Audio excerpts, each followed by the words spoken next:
came from a sort of construction type background. I forever worked for a carpenter and things like that. And so here it's kind of like, it's not like, oh, we're building a wall, which is kind of like, this is how you do it.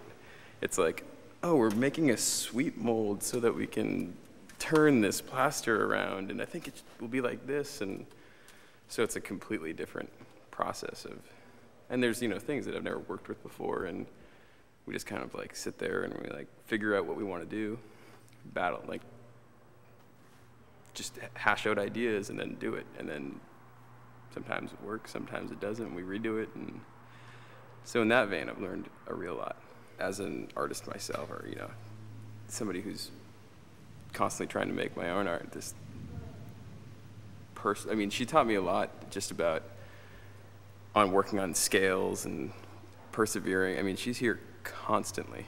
And right now I'm actually living in this complex or whatever, I'm staying here.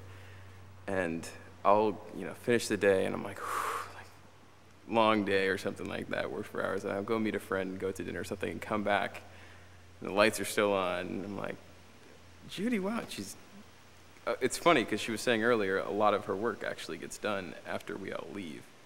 It's like a lot of us will always be making these images for her to work with in a way, like, you know, like twisting the steel and giving her imagery to use. And then when everybody's gone, she's kind of like processed it all. It's almost like she has this in her head, she just kind of goes through all these images that we've been creating and then puts them together. So just like I'll come back and she's still working, like it's like she hasn't even started her day or something like that. It's like a true, absolute labor of love with her, you know. And that's inspiring.